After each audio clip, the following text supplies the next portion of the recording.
Good evening, everyone. Am I audible?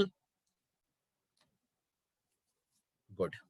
चलो बढ़ते हैं आगे। अब हमारा अगला डिस्कशन होने जा रहा है जावास्क्रिप्ट के अगले बेहद क्रूशियल मॉडर्न और मेजर टॉपिक पे, and that topic is arrow functions. अगर आप पाइथन जानते हैं तो वहां लेमडा पढ़ा है, बस वही अब आप जेएस में पढ़ने जा रहे हैं, right?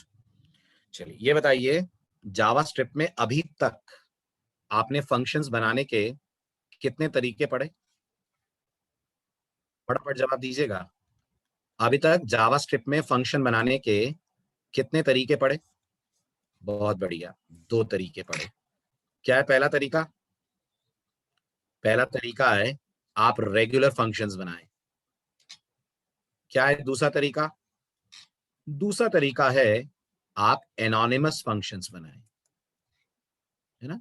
For example 2 number add करने का रेगुलर फंक्शन बना सकते हैं। 2 नंबर ऐड करने का रेगुलर फंक्शन बना सकते हैं। हाँ बिल्कुल बना सकते हैं। आप जावास्क्रिप्ट से बोलेंगे फंक्शन ऐड, पैरेंथेसिस में a comma b, brace open, अंदर लिख देंगे आप रिटर्न a प्लस b। यही होगा 2 नंबर ऐड करने का regular function. Everyone please respond. यही होगा। इसका एनोनिमस फंक्शन बनाओ। Convert this function to anonymous function. Write down the code. इसी फंक्शन का एनोनिमस फंक्शन बनाइए।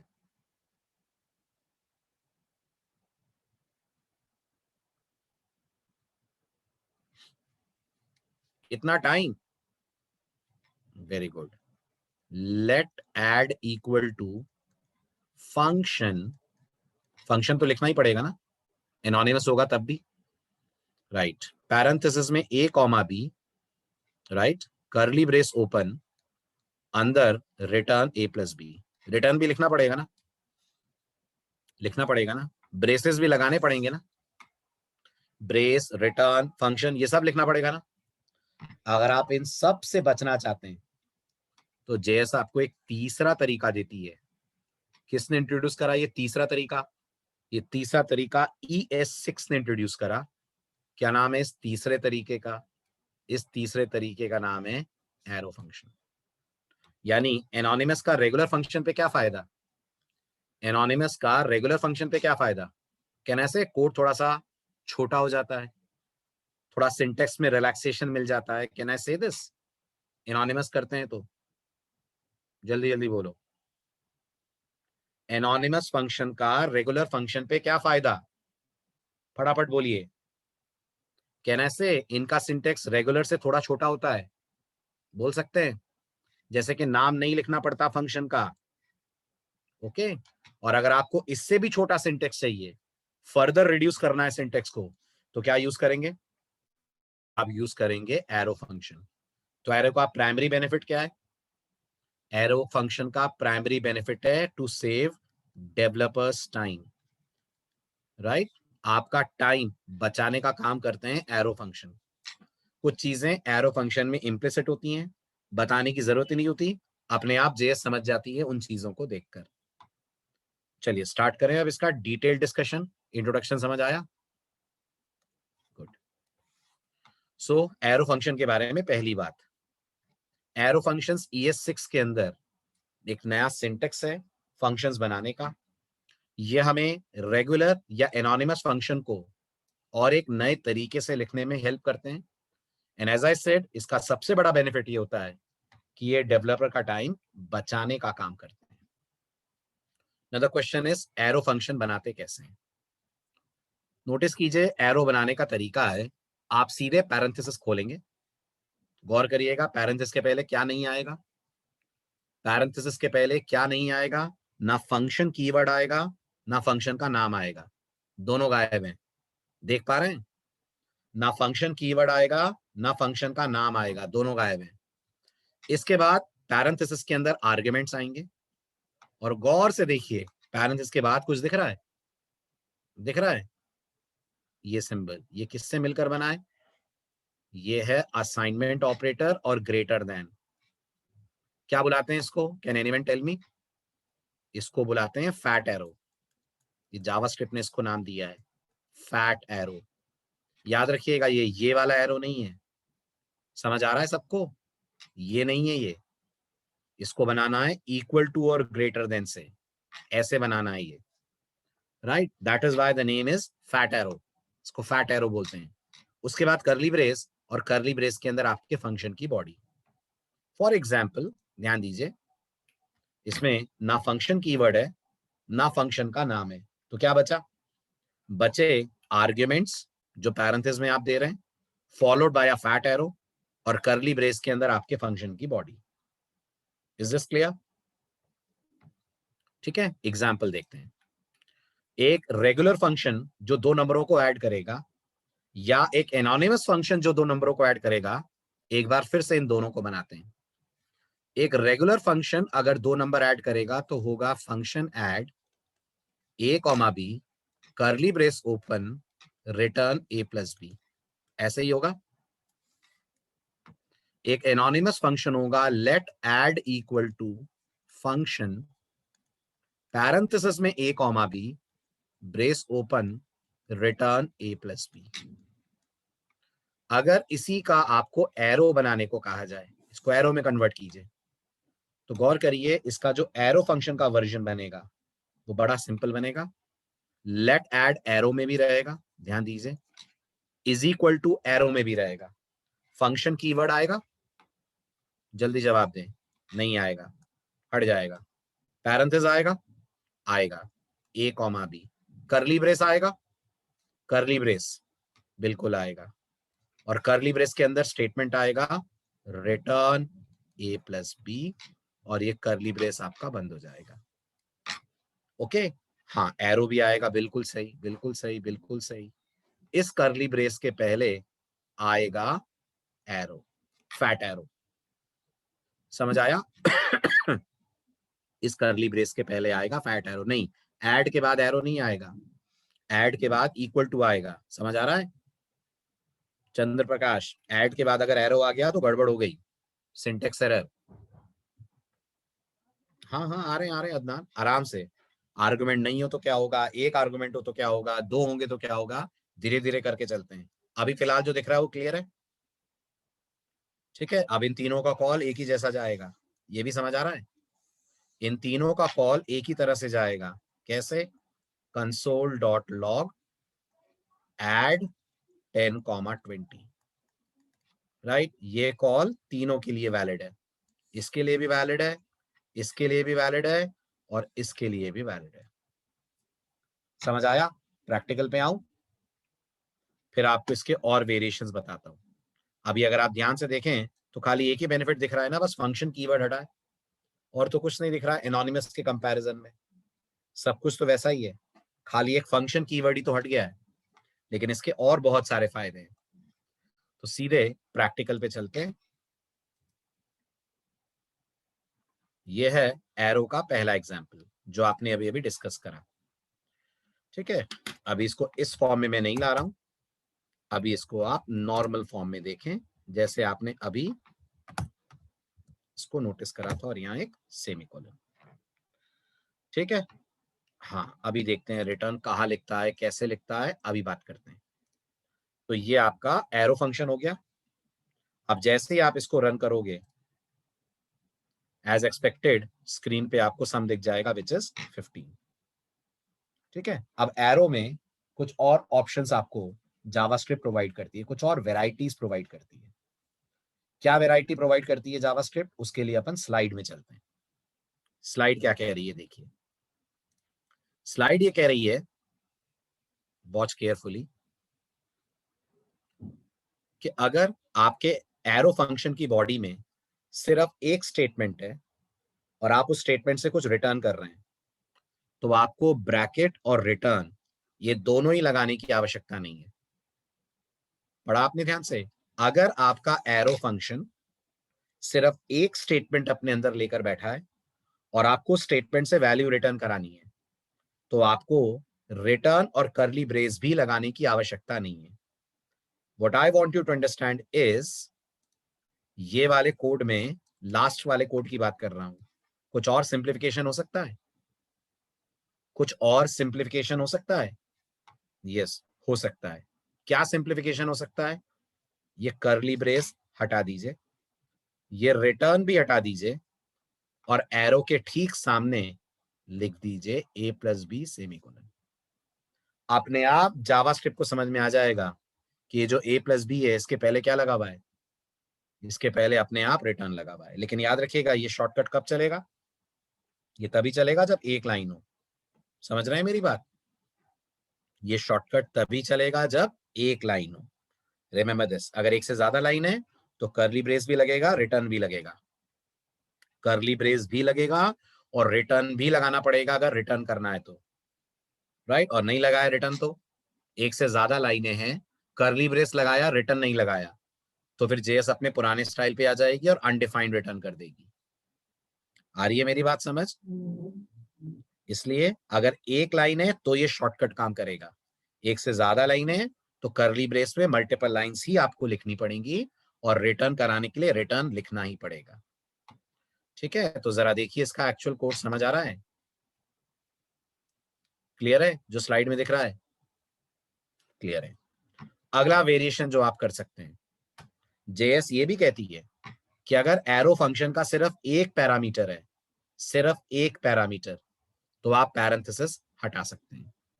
तो आपको पैरेंथेसिस की भी जरूरत नहीं है, लेकिन याद रहे सिर्फ कब हटा सकते हैं पैरेंथेसिस? जब एक पैरामीटर हो, राइट?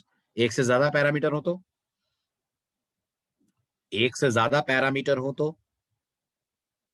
बोलो बोलो बोलो, तो पैरेंथेसिस लगेगा? अगर एक से ज्यादा पैरामीटर्स हो तो पैरेंथेसिस लगेगा? यस लगेगा। और एक भी पैरामीटर ना हो तो, नॉन पैरामीटराइज्ड हो तो भी लगेगा। याद रखिएगा, तब भी लगेगा। सिर्फ तभी नहीं लगेगा जब एक पैरामीटर है, दो पैरामीटर हैं तो भी पैरेंथेसिस लगेगा, नो आर्ग्यूमेंट्स हैं तो भी पैरेंथेसिस लगेगा। Is this clear? Good. So now try this first exercise. एक एरो फंक्शन बनाइए जो पैरामीटर में सर्कल का रेडियस ले और रिटर्न करे सर्कल का area. Can you right down the code? Parameter में सर्कल का रेडियस ले और रिटर्न करे सर्कल का area.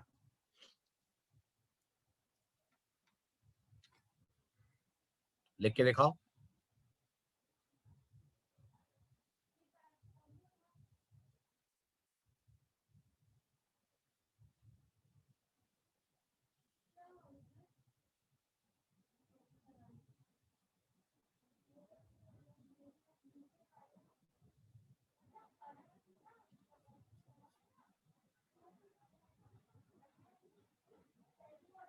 Very good Dishank. Semicolon भी तो आएगा दिशांक लास्ट में, आएगा?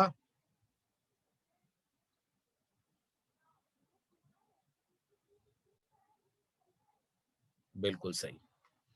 अगर आप इस क्वेश्चन के लिए फंक्शन बनाएं तो आप बोलेंगे let area is equal to followed by R, और लेट से रेडियस। पैरेंथेसिस हट सकता है रेडियस पे से?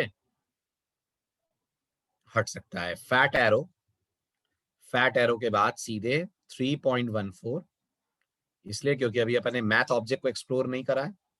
मैथ ऑब्जेक्ट को एक्सप्लोर कर लेंगे तो पाई यूज कर लेंगे। 3.14 multiplied by radius into radius,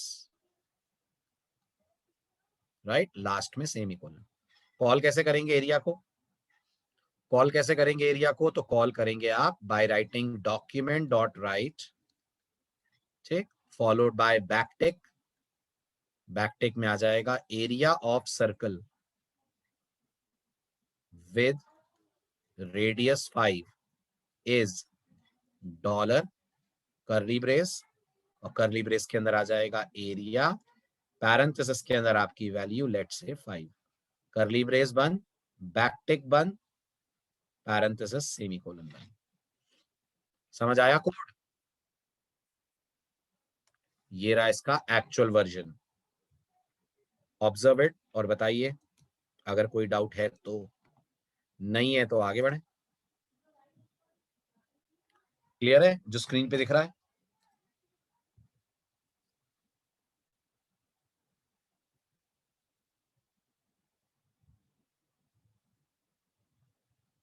good.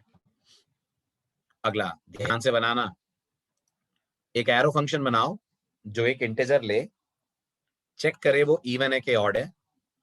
Even है तो रिटर्न करे message number is even, odd है तो रिटर्न करे मैसेज नंबर इज ऑड। और कोशिश करिए एक लाइन में बन जाए, मल्टीपल लाइंस की बॉडी ना बनानी पड़े।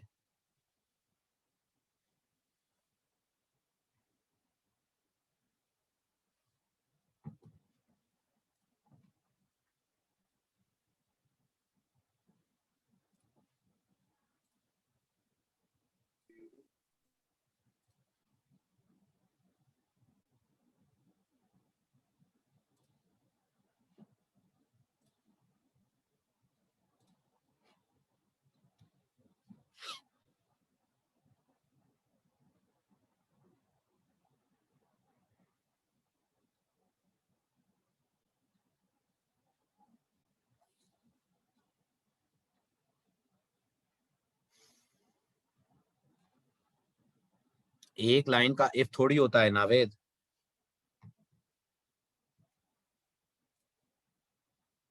इफ लगाने की क्या जरूरत है? एक लाइन का टर्नरी होता है। इफ कहां से आ गया फिर?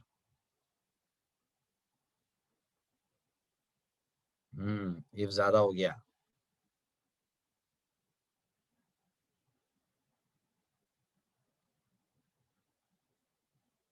बनाइए बनाइए, बाकी लोग बनाइए।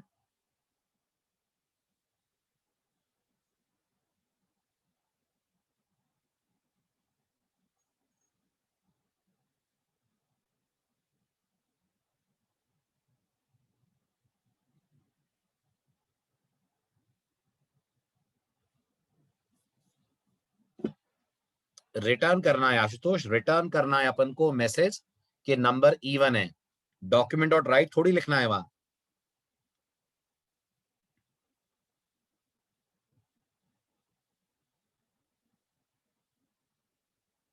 अदनान बिल्कुल ठीक, लेकिन मुझे इसमें नंबर भी चाहिए। वो कैसे करोगे? मैं चाहता हूं खाली इवन रिटर्न ना हो, नंबर की वैल्यू भी रिटर्न हो। जैसे अगर नंबर की वैल्यू 10 है तो लिखा हुआ है 10 इज इवन, ये रिटर्न करना है। करो, कैसे करोगे?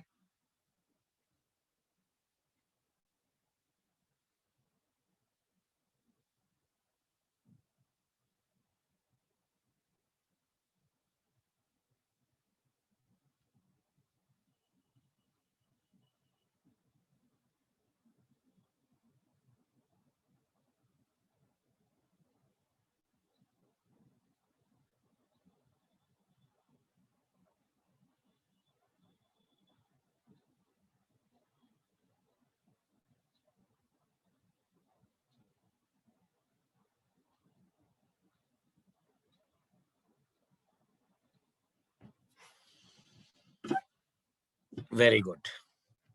बिल्कुल सही। लेकिन इसमें नंबर नहीं आ रहा चंद्र प्रकाश, आपके केस में मुझे नंबर चाहिए। तो अगर नंबर चाहिए तो फिर यूज करना पड़ेगा आपको बैकटिक, राइट? अब देखिए ध्यान से, जब पहली बार कॉल हुआ तो यहां से 5 पास हुआ, 5 आ गया एन में। 5 मॉड 2 कितना आएगा? 5 मॉड 2 1 आएगा।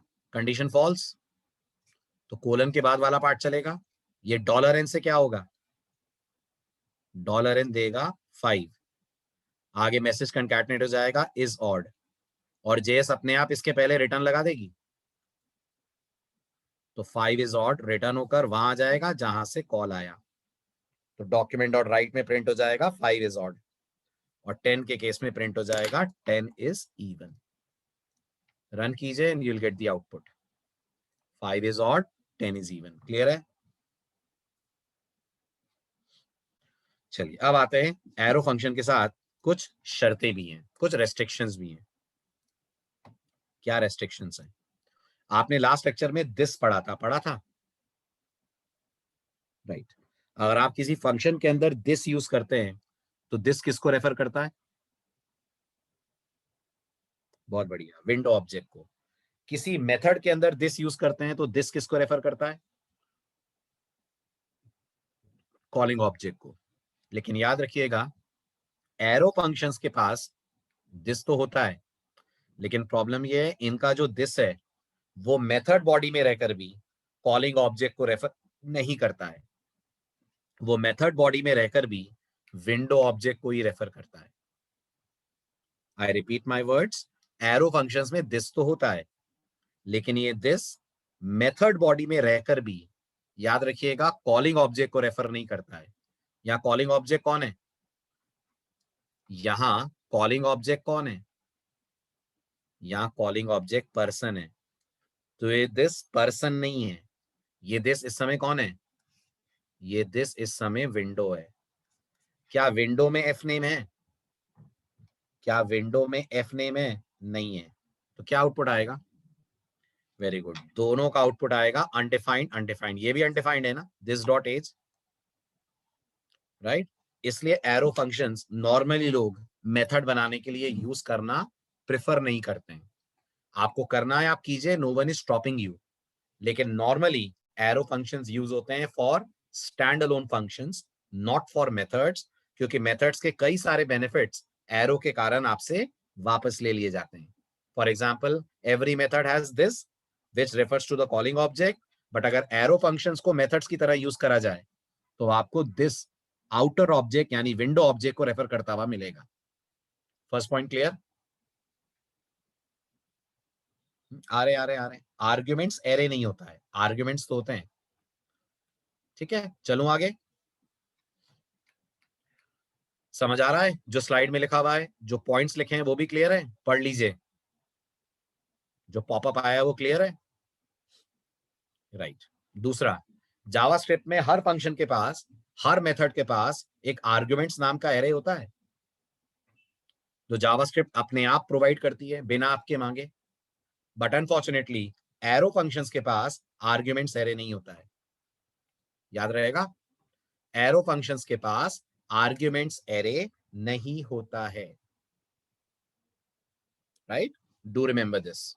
तो जब भी एरो यूज करें, आर्ग्यूमेंट्स एरे अगर चाहिए तो मत करें। अगर आप अपने पैरामीटर बना रहे हैं, उन पे काम करना है, तो आप एरो फंक्शंस यूज कर सकते हैं। क्लियर? चलो आगे। चलिए, अब आते हैं एक और एडवांस लेवल के कॉन्सेप्ट पे, and that is call back. ठीक, जे क्वेरी का नाम सुना है आपने? सुना है। एजेक्स का नाम सुना है? सुना है। वहां बहुत यूज होगा ये, याद रखिएगा। तो ये सब आप तैयारी कर रहे हैं जावास्क्रिप्ट के लास्ट पार्ट की, जो आप बैकएंड करने के बाद करेंगे, जे क्वेरी और एजेक्स। ठीक है, पढ़ा मैं आपको अभी रहा हूं, इसलिए अभी फायदे नुकसान मत देखना। अगेन मैं आपको याद दिला दूं, बस ये जावास्क्रिप्ट का एक फीचर है, और वैसे ये फीचर आपको पता है। आराम से पढ़िए कॉलबैक्स क्या होते हैं, और बताइए कि आपने ऐसा देखा कभी। ये बताइए, जावास्क्रिप्ट में फंक्शंस ऑब्जेक्ट्स होते हैं? जावास्क्रिप्ट में फंक्शंस को ऑब्जेक्ट का दर्जा मिला हुआ है, मिला हुआ है। तो जावास्क्रिप्ट के फंक्शंस ऑब्जेक्ट की तरह काम कर सकते हैं ना। फॉर एग्जाम्पल, आप जावास्क्रिप्ट के फंक्शंस को वेरिएबल में असाइन कर सकते हो। Can we create a variable which can hold a function? हाँ, बहुत बार करा है आपने, एनोनिमस में भी करा है, एरो में भी करा है, राइट। इसी तरह से आप जावास्क्रिप्ट के फंक्शंस को पैरामीटर के तौर पे पास भी कर सकते हो। आप जावास्क्रिप्ट के फंक्शंस को दूसरे फंक्शंस को पैरामीटर के तौर पे पास भी कर सकते हो। आ रही है बात मेरी समझ? जल्दी बोलिए, आ रहा है? ओके, जैसे इस एग्जाम्पल,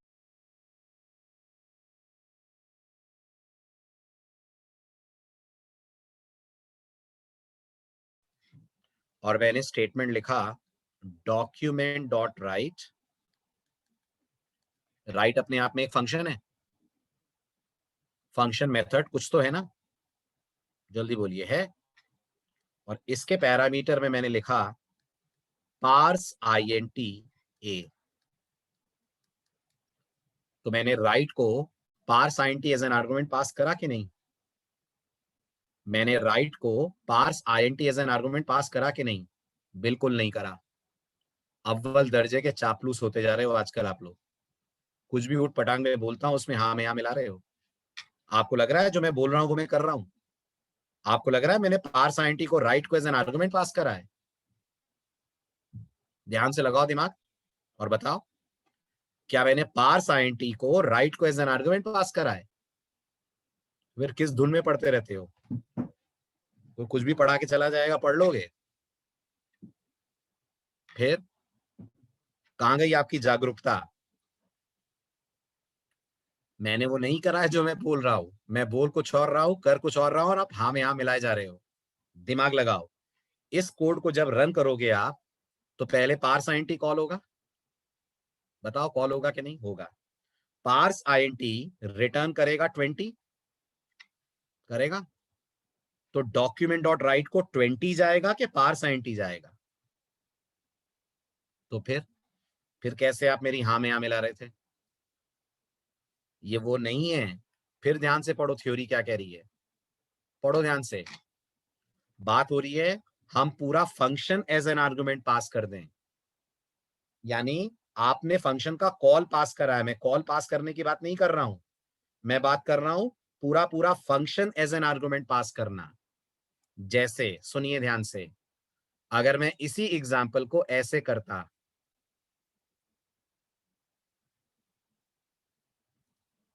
अगर मैं इसी एग्जाम्पल को ऐसे करता, मैं पार्स आईएनटी में से पैरेंथेसिस हटा लूं ऐसे, ये मैंने क्या पास करा? राइट को।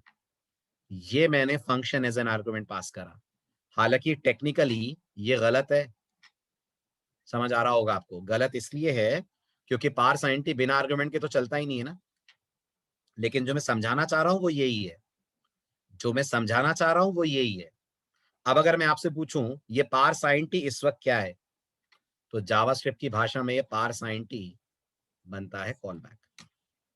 अब सवाल आएगा ये पार्स आईएनटी कब चलेगा और कैसे चलेगा? तो मैं पार्स आईएनटी से नहीं समझाता हूं, मैं आपको दूसरे एग्जाम्पल से समझाता हूं। ठीक है, ध्यान से देखिएगा एक एग्जाम्पल जो आपको मेरी बात क्लियर करेगा।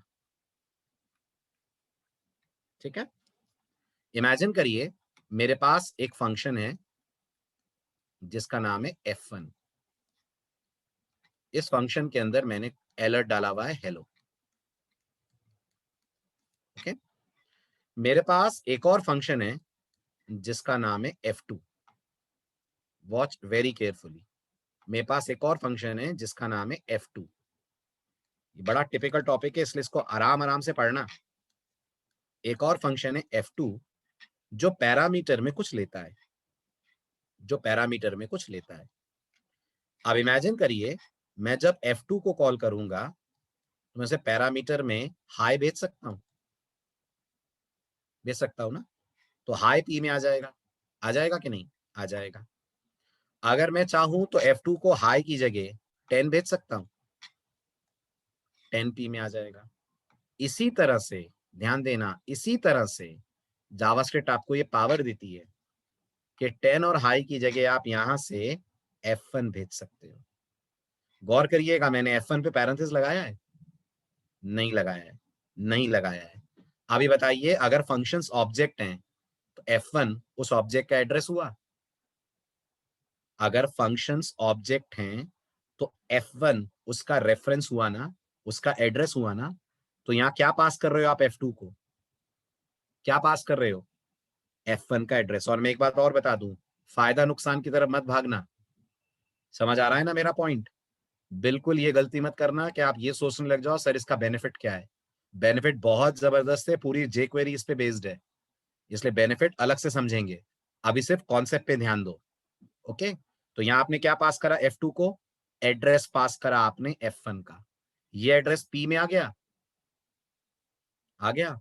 अब अगर मैं यहां बैठकर कहता हूं p पैरेंथेसिस लाइक दिस, तो ये f1 कॉल हो जाएगा, f1 कॉल हो जाएगा और एग्जीक्यूट क्या हो जाएगा?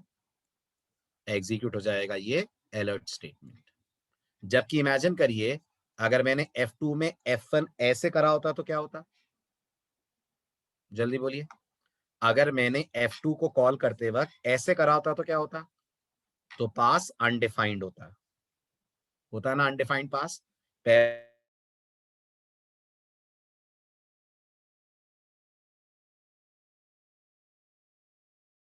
यहां से पास होता, राइट? तो हम ऐसा नहीं कर रहे हैं, हम एक नई चीज सीख रहे हैं कि हम एक फंक्शन को एज एन आर्गुमेंट दूसरे फंक्शन में पास कर रहे हैं। अभी बताइए, आज तक ऐसा करा है कभी आपने? बोलो, आज तक आपने ऐसा करा है कभी? कोई ऐसा एग्जाम्पल दिमाग में आ रहा है जहां आपने ये चीज करी हो? नहीं। बिल्कुल करा है मनीष, बिल्कुल करा है, बिल्कुल करा है। आपने सेट इंटरवल पढ़ा है? बताइए, पढ़ा है? सेट इंटरवल आपसे क्या लेता है? सेट इंटरवल आपसे क्या लेता है? दो आर्गुमेंट लेता है, दो आर्गुमेंट लेता है। सेकंड आर्गुमेंट एक टाइम पीरियड होता है, याद है? फर्स्ट आर्गुमेंट क्या होता है? फर्स्ट आर्गुमेंट क्या होता है? एक फंक्शन का नाम होता है, राइट? क्या फंक्शन के नाम पे पैरेंथेसिस लगाते थे आप? नहीं।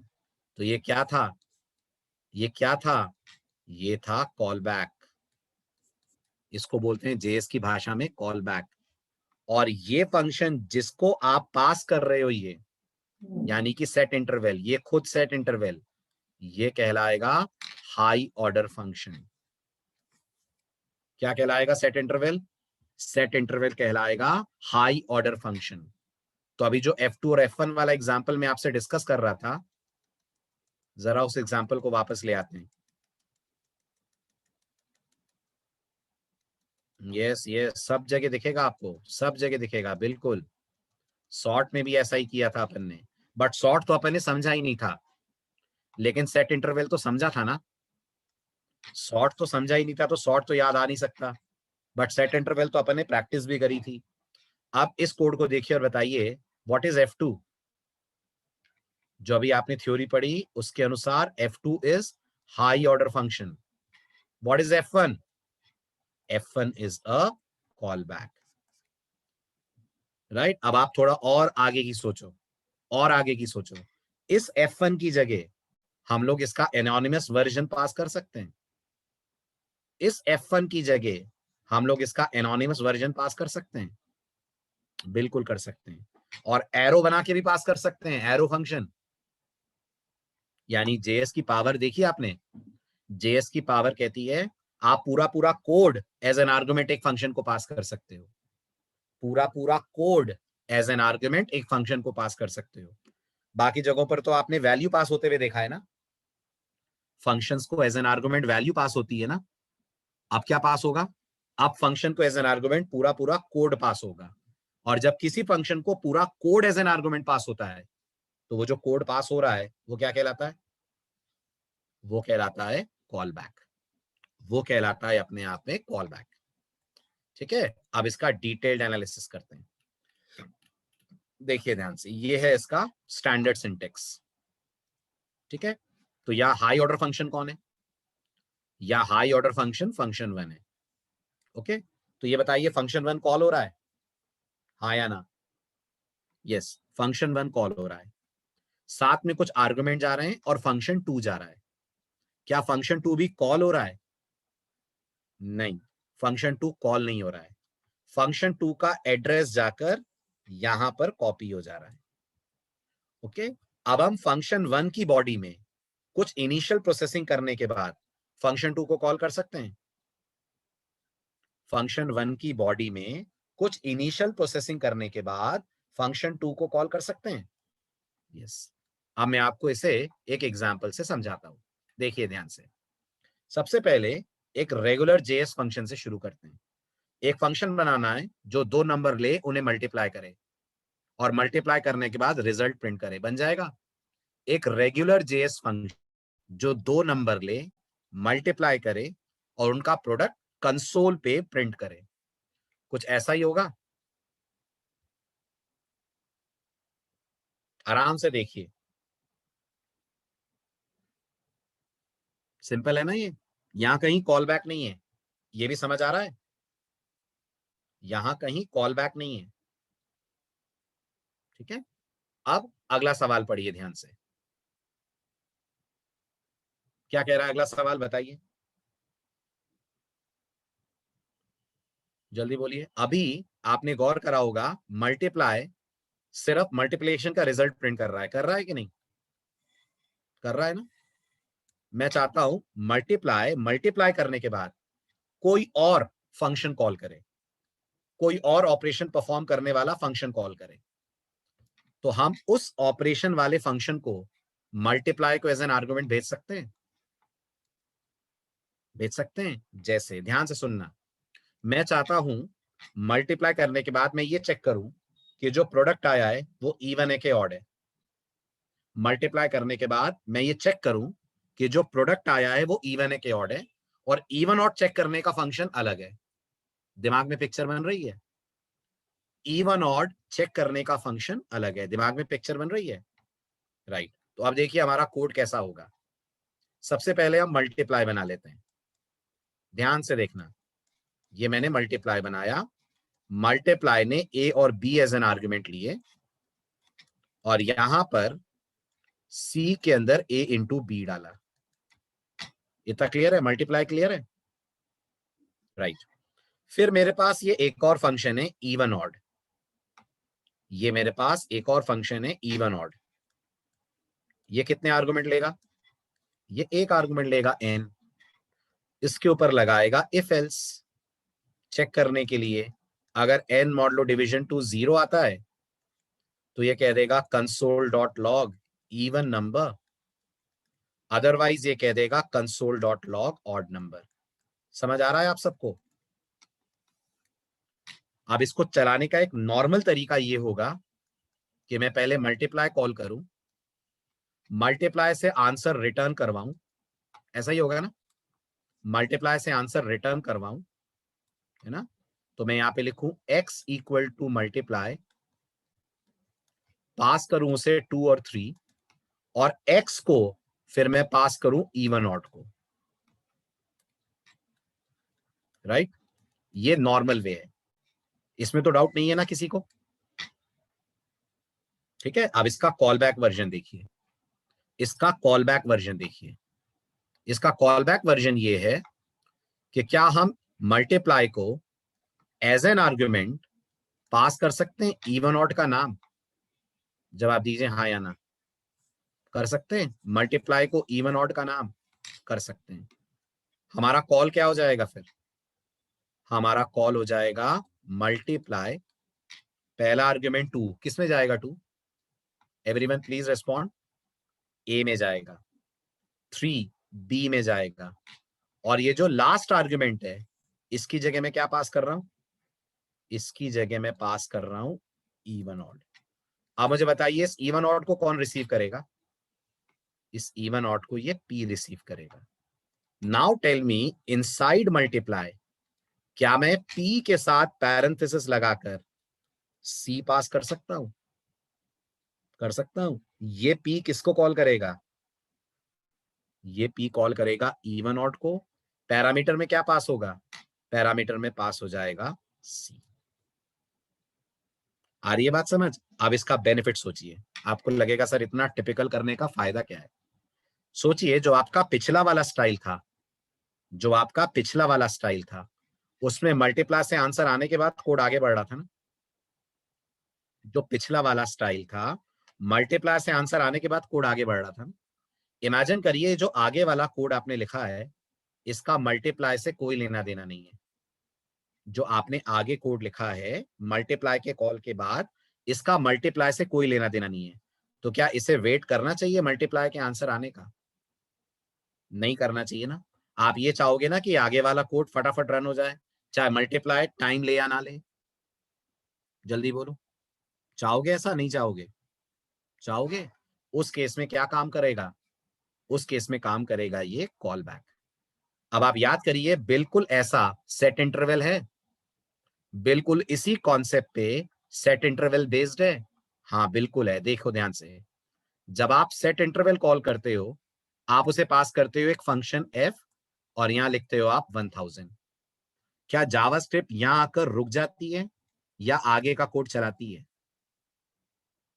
जल्दी बोलो, रुक जाती है कि आगे का कोड चलाती है? यस, आगे का कोड चलाती है। सेट इंटरवल अपना काम करता रहता है हर एक एक सेकंड के बाद, और आपका ये आगे वाला कोड चलता है। तो ये कॉल बैक हम वहां यूज करते हैं। ठीक है, अगर आपको चाहिए इसका एक real world example, sir imagine करिए ये जो मल्टीप्लाई है ये सर्वर से डेटा पुल करने का काम कर सकता है। सोचिए, ये जो मल्टीप्लाई है, हम इसके अंदर ऐसा कोड लिख सकते हैं कि हम सर्वर से बात करें। बार बार मैं आपको इनडायरेक्टली बोल रहा हूं ना, जावास्क्रिप्ट सर्वर से बात करना जानती है? हाँ जानती है, with the help of Ajax. आप सोचिए, जब मल्टीप्लाई सर्वर से बात करेगा तो रिस्पॉन्स तुरंत आएगा? सर्वर से रिस्पॉन्स तुरंत आएगा? नहीं, हो सकता है नेटवर्क में कोई प्रॉब्लम आए, हो सकता है ट्रैफिक हैवी चल रहा हो तो टाइम लगे। आप सोचिए, जो मल्टीप्लाई के बाद का कोड है उसका सर्वर से कोई लेना देना नहीं है। इमेजिन करिए मल्टीप्लाई के बाद एक एनिमेशन चल रहा है। इमेजिन करिए, क्या इस एनिमेशन को सर्वर के रिस्पॉन्स आने तक रुकना चाहिए? नहीं ना।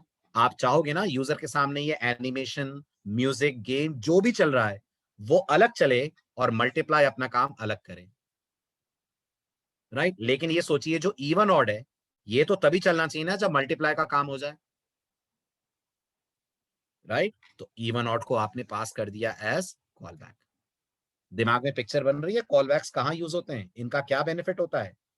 ये नॉर्मल कोडिंग में तो यूज होते ही हैं, लेकिन इनका मेजर काम होता है सर्वर साइड कोडिंग के लिए। ओके, तो अगर हमारे पास एक फंक्शन है जिसे हम किसी और फंक्शन को भेजकर ये चाहते हैं कि जब मेन वाले फंक्शन का काम खत्म हो तभी ये फंक्शन अपना काम शुरू करे, तब हम इसको कन्वर्ट किस में करेंगे? तब हम इसको कन्वर्ट करेंगे इनटू कॉल बैक।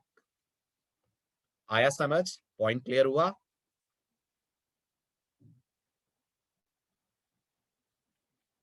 ठीक है, अब इसका प्रॉपर एग्जांपल देखिए आप। इवन ऑड ऐसा मल्टीप्लाई के अंदर से भी कॉल कर सकते हैं ना? बिल्कुल कर सकते हैं मनीष, लेकिन ये तब ना जब पता हो कि इवन ऑड ही कॉल करना है। इमेजिन करो, किसी सिचुएशन में इवन ऑड कॉल करना है, किसी सिचुएशन में फैक्टोरियल कॉल करना है, किसी में प्राइम कॉल करना है, मुझे नहीं पता कब क्या करना है, वो हम मेन स्क्रिप्ट से तय करेंगे। तब फिर आप कैसे डिसाइड करोगे? अगर मैं मल्टीप्लाई के अंदर से इवन ऑड का कॉल डायरेक्ट दे देता हूं तो वो हर बार इवन ऑड ही कॉल करेगा ना? वो हर बार इवन ऑड ही कॉल करेगा ना अगर मैंने मल्टीप्लाई के अंदर इवन ऑड का कॉल लिख दिया, है ना? समझ रहे हो ना आप मेरी बात? अगर मैं ऐसे नहीं करता हूं और आपकी बात के अनुसार चलूं, इस सिचुएशन के लिए आपका जवाब बिल्कुल सही है कि सर इतनी टेंशन ना लेकर हम यहाँ डायरेक्टली भी तो इवन ऑड को कॉल कर सकते हैं, लाइक दिस इवन ऑड सी, कर सकते हैं ना? लेकिन इमेजिन करिए, मेरे पास इवन ऑड भी है, मेरे पास फैक्टोरियल भी है और मेरे पास प्राइम भी है, और मुझे अलग अलग सिचुएशंस पे अलग अलग समय पर इन्हें कॉल करना है। अब यहाँ तो इवन ऑड का कोड हार्ड कोड हो गया ना, अब तो ये सब टाइम इसी को कॉल करेगा। लेकिन कॉल बैक मुझे क्या पावर देंगे? मैं जहां से इसे कॉल करूंगा वहां से पी में कभी इवन ऑड का रेफरेंस पास कर दूंगा, कभी फैक्टोरियल का कर दूंगा, कभी प्राइम का कर दूंगा। तो मैं जिसको कहूंगा ये उसको कॉल करेगा। मतलब एक तरह से हम पॉइंटर बना रहे हैं फंक्शन का, ये मान लो, कह सकता हूं ये पॉइंटर बन रहा है। अब तुम इसको जिसका एड्रेस दोगे ये उस पर एक्ट कर लेगा, दैट्स इट। अगर सी की नजर से देखो तो you are creating a pointer to desired function, जिसको कहोगे उसे कॉल करके आपको दे देगा। आई होप क्लियर है चीजें।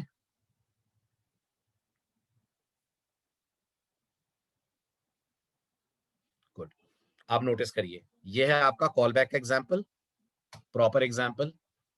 पूरा फ्लो देखिए और बताइए समझ आ रहा है? ठीक, एग्जीक्यूशन कहां से स्टार्ट होगा? एग्जीक्यूशन कहां से स्टार्ट होगा? एग्जीक्यूशन होगा इस लाइन से, करेक्ट? चले आगे, राइट। अब यहां से 7 और 9 किस में जाएंगे? 7 जाएगा ए में, 9 जाएगा बी में। और ये चेक ऑड इवन, इसका रेफरेंस बन जाएगा ये नाम जो मैंने फिलहाल कॉल बैक दिया है। इसका नाम कॉल बैक की जगह कुछ और भी रख सकते हैं, A B C D X Y Z, कुछ भी रख सकते हैं। अंदर मैंने मल्टीप्लाई करा, कंसोल पे मल्टीप्लिकेशन का रिजल्ट प्रिंट करा और कॉल बैक को रिजल्ट पास करा। ये जो पर्पल वाली लाइन दिख रही है, ये क्या कर रही है? ये जो पर्पल वाली लाइन दिख रही है क्या कर रही है? ये कॉल कर रही है किसको? ये कॉल कर रही है इवन ऑड को। अब ये हमेशा इवन ऑड ही कॉल करेगी? ये हमेशा इवन ऑड ही कॉल करेगी? नहीं। सोचो, मैं चेक ऑड इवन की जगह अलर्ट भेज सकता था, या अलर्ट अलर्ट भेज सकता था, तो ये अलर्ट को पॉइंट करता और फिर कॉल बैक रिजल्ट की जगह अलर्ट रिजल्ट बन जाता। तो स्क्रीन पे आपको पॉपअप के अंदर आउटपुट दिखता। करेक्ट? रेफरेंस देना भूल जाए तो क्या होगा तुम बताओ? जावास्क्रिप्ट में क्या होता है? आर्गुमेंट पास नहीं करते हैं तो क्या करती है जावास्क्रिप्ट? अनडिफाइंड। अनडिफाइंड पे पैरेंथेसिस लगाओगे तो क्या करेगी? अनडिफाइंड पे पैरेंथेसिस लगाओगे तो क्या करेगी? एरर देगी। अनडिफाइंड कोई फंक्शन थोड़ी है जो पैरेंथेसिस की तरह चल जाए। करेक्ट? समझ आया? एक्चुअल एग्जांपल पे आ जाऊं इसके।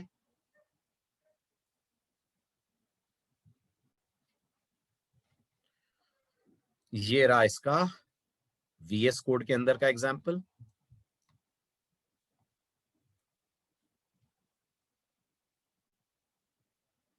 नहीं सुमित, ये जावा में भी लेमडाज हैं।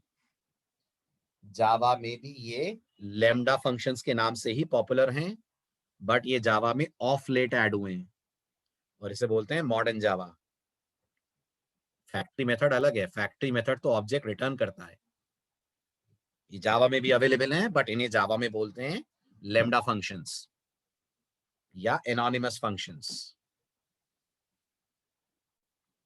ऑफ लेट, ऑफ लेट नहीं, ऑफ लेट मतलब जावा के बहुत सारे वर्जन्स के बाद। जावा कब आई थी मार्केट में मनीष? जावा मार्केट में आई थी 1996 में, राइट? और ये फीचर जावा में कब आया? ये फीचर जावा में आया 2016 में, जब जावा 8 लॉन्च हुई, तब जावा में इस फीचर को ऐड करा गया था। इसको बोलते हैं ऑफ लेट। समझ आया मेरा ऑफ लेट का मतलब क्या है? जावा 1996 में लॉन्च हुई, ये फीचर जावा में ऐड हुआ 2016 में। 20 साल बाद।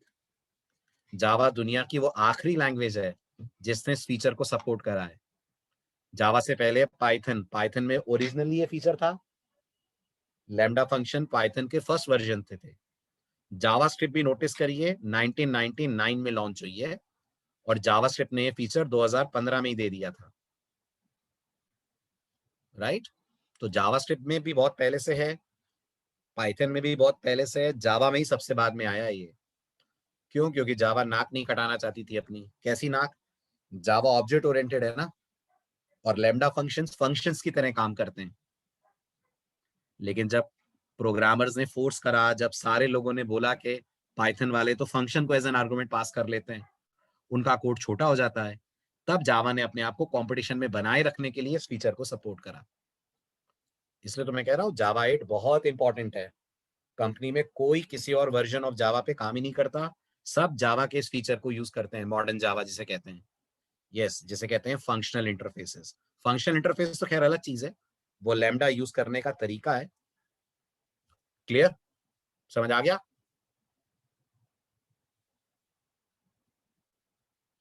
चलिए, तो अब ये रहा एग्जांपल, समझ में आ ही रहा होगा आपको इसका फ्लो, मुझे समझाने की जरूरत तो नहीं है।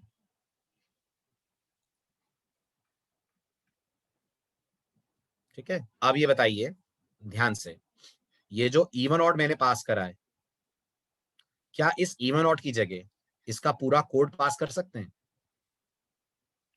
ये कोड अलग से ना बनाकर ये पूरा कोड ही यहां पास कर दूं? यस नावेद। किस में कन्वर्ट कर दूं इसको?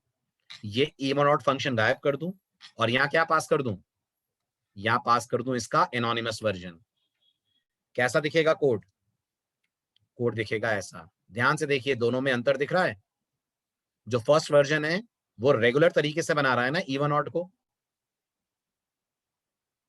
जो फर्स्ट वर्जन है वो इवन ऑड को रेगुलर तरीके से बना रहा है। फिर आप उसका नाम पास कर रहे हैं, राइट। अगर आपको लगता है इवन ऑड बस मल्टीप्लाई के लिए ही बना है, अगर आपको ऐसा लगता है इवन ऑड बस मल्टीप्लाई को एज एन आर्गुमेंट देने के लिए ही बना है, तो जावास्क्रिप्ट कहती है फिर इसको अलग से बनाने की क्या जरूरत है। जैसे 5 और 3 एट रैंडम जा रहे हैं ना, मल्टीप्लाई को किसी में रखे नहीं है ना, ऐसे ही आप इवन ऑड का पूरा कोड एट रैंडम मल्टीप्लाई को पास कर सकते हैं। तो कोड दिखने में कैसा हो जाएगा, चेक करिए। अब इवन ऑड गायब। अब यहां पर ने पूरा एनोनिमस बना के पास कर दिया, और इस एनोनिमस में क्या यूज कर लिया, यूज कर लिया आपने एरो, राइट। आप इमेजिन करिए, अभी ये पास हो रहा है इवन ऑड, मैं चाहूं तो मल्टीप्लाई के अगले कॉल में या फैक्टोरियल का लॉजिक पास कर सकता हूं। ये जितना शेड करा है मैंने, अगले कॉल में ये जितना शेडेड एरिया है, इसकी जगह फैक्टोरियल का लॉजिक पास कर सकता हूं। That is the benefit. तो ये एक तरह से डायनेमिक फंक्शंस हो गए, लगा दिमाग, ये एक तरह से डायनेमिक फंक्शंस हो गए। आप रन टाइम पे फंक्शन क्रिएट करके पास कर रहे हो, और जेएस अकॉर्डिंग टू दैट आपको रिस्पॉन्ड करेगी। आई मेरी बात समझ?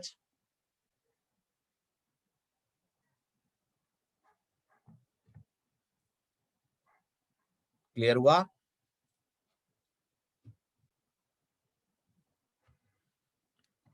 ठीक, इसका भी रिजल्ट आपको वैसा ही मिलेगा जैसा बाकी का मिल रहा था।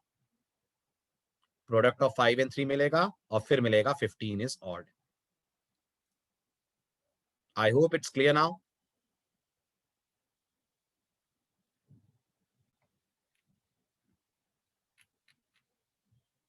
लाइन नंबर 12 पे, यस, लाइन नंबर 12 पे कॉल है ना, वो इसका पूरे का कॉल बन जाएगा।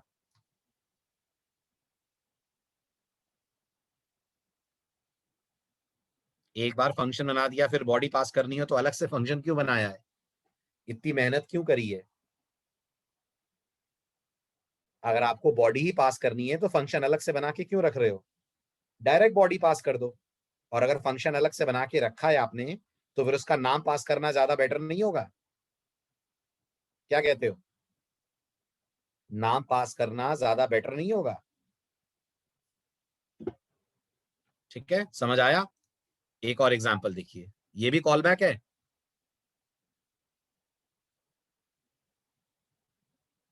फटाफट फटाफट, ये भी कॉल बैक है। एग्जीक्यूशन कहां से स्टार्ट होगा, एग्जीक्यूशन स्टार्ट होगा एरिया के कॉल से। पहली लाइन जो चलेगी वो एरिया का कॉल होगा। यस, 5 किस में जाएगा, 5 जाएगा रेडियस में। और जब आप ऐसे डिस्प्ले दोगे तो डिस्प्ले का एड्रेस जाएगा शो में।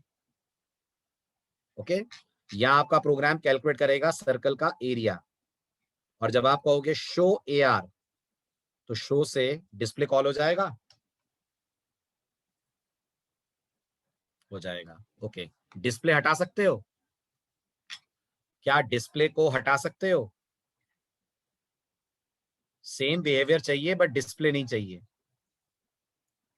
क्या करना पड़ेगा, क्या करना पड़ेगा?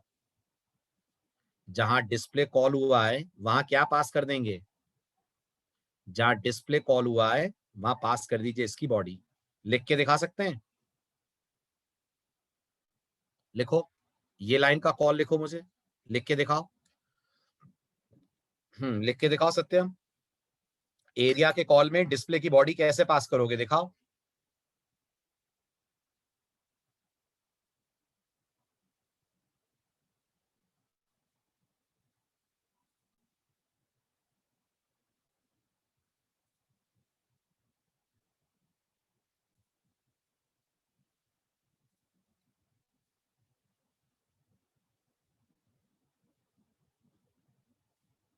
हाँ जाएगा ना, लेकिन तुम्हें डिस्प्ले बनाना पड़ेगा ना,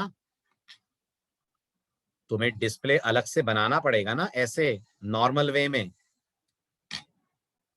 बट मैं तो कह रहा हूं मुझे डिस्प्ले बनाना ही नहीं है, मुझे तो इसका सीधे कोड भेज देना है यहाँ।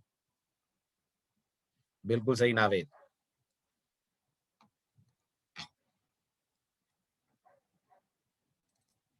चेक करिए, ऐसे ही होगा।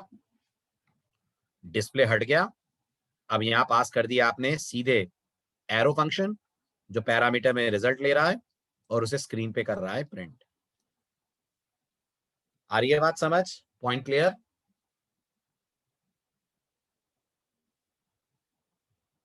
ठीक है, अब आपका एक पुराना कोड, जरा उसे कन्वर्ट कीजिए। तो अगर आपको याद हो तो ये आपका एक प्रोग्राम था जिसमें आपने 1 से लेके 10 तक के नंबर प्रिंट करे थे। करे थे? करे थे? क्या इसे कॉल बैक से आप चेंज कर सकते हैं? क्या इस कोड को रीराइट कर सकते हैं कि हमें प्रिंट नंबर ना बनाना पड़े? लिख के दिखाओ। इस सेम कोड को रीराइट करो कि हमें प्रिंट नंबर ना बनाना पड़े।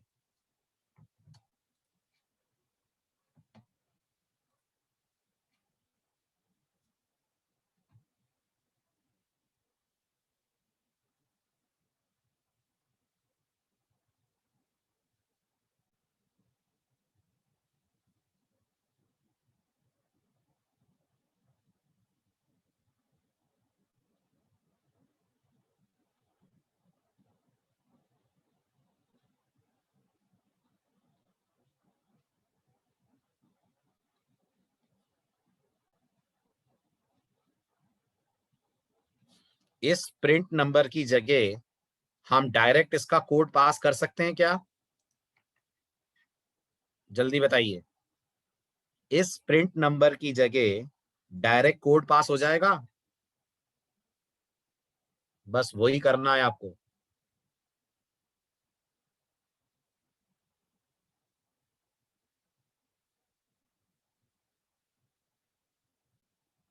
बिल्कुल सही।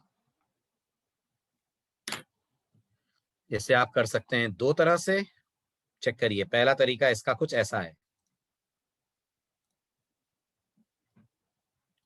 समझ आ रहा है कोड? ध्यान से देखिए, ये वही कर रहा है जो हम चाह रहे थे।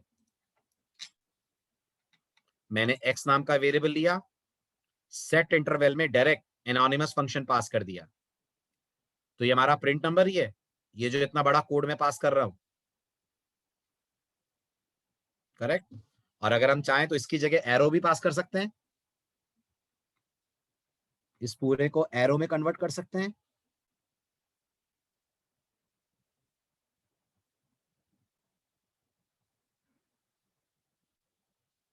राइट, उस केस में कोड कैसा हो जाएगा? अगर इस पूरे की जगह एरो लगाया जाए तो कोड कैसा हो जाएगा? तो कोड हो जाएगा ऐसा। बिल्कुल सही, सिर्फ एक छोटा सा चेंज आएगा दोनों में। आप देखिए, यहाँ फंक्शन लिखा है और पैरेंथेसिस है। जब आप इसे एरो में कन्वर्ट कर रहे हैं तो पैरेंथेसिस के बाद आ गया है फैट एरो और फंक्शन कीवर्ड हट गया है। समझ आया?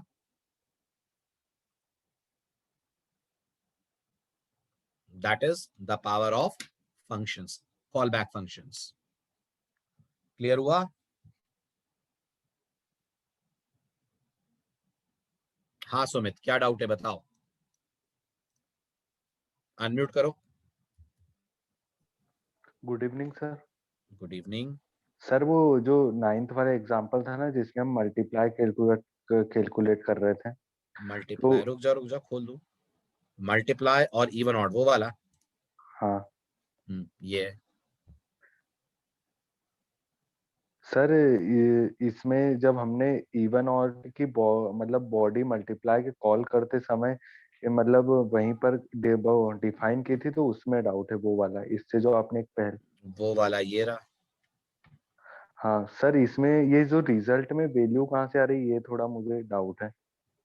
रिजल्ट में वैल्यू अभी नहीं आ रही है, ये पूरा पीस ऑफ कोड पास हो जाएगा इसके पास, चेक रिजल्ट के पास। और जब तुम यहां से चेक रिजल्ट कॉल करके प्रोडक्ट भेजोगे, इस प्रोडक्ट की वैल्यू इस रिजल्ट में आएगी। Okay sir. समझ आया? अभी क्या होगा? Yes sir. अभी ये रन थोड़ी ना होना है, ये जिसको मैं हाईलाइट कर रहा हूं, यस। ये रन थोड़ी होगा। ये मेमोरी में जाकर स्टोर हो जाएगा। और इस यस पूरे को पॉइंट कौन करेगा? इस पूरे को पॉइंट चेक रिजल्ट करेगा। चेक। Yes sir. ये इसका क्या बन गया? ये चेक इसका रिजल्ट इसका वो रेफरेंस बन गया। रेफरेंस बन गया। अब उसके बाद मल्टीप्लाई को 5 और 3 भेजे तुमने। Yes sir. जैसे ए में 5 आया, जैसे बी में 3 आया, ऐसे चेक रिजल्ट में ये पूरी बॉडी आ गई ना। यस ठीक है। अब उसके बाद तुम्हारे कैलकुलेशंस हुए। अब जब तुम कहोगे चेक रिजल्ट प्रोडक्ट, इस प्रोडक्ट में क्या है? प्रोडक्ट में 15। 15। ये 15 इस रिजल्ट में आएगा। Yes sir. और फिर मतलब कैलकुलेट हम होगा। अगर इस उसका नेम नहीं देंगे तो वो रेफरेंस के थ्रू हो जाएगा। हम्म। यहाँ तो रेफरेंस बनाना ही पड़ेगा, यहाँ तो चाहिएगा नेम। ये नेम ही यस की तरह काम करेगा एक तरह से। Yes sir. ठीक है। Yes sir. चलो आइए नेक्स्ट लेक्चर बात करेंगे फॉर ईच, और फिर स्टार्ट हो जाएगा आपका डॉम। ओके, चलिए बाय बाय, टेक केयर।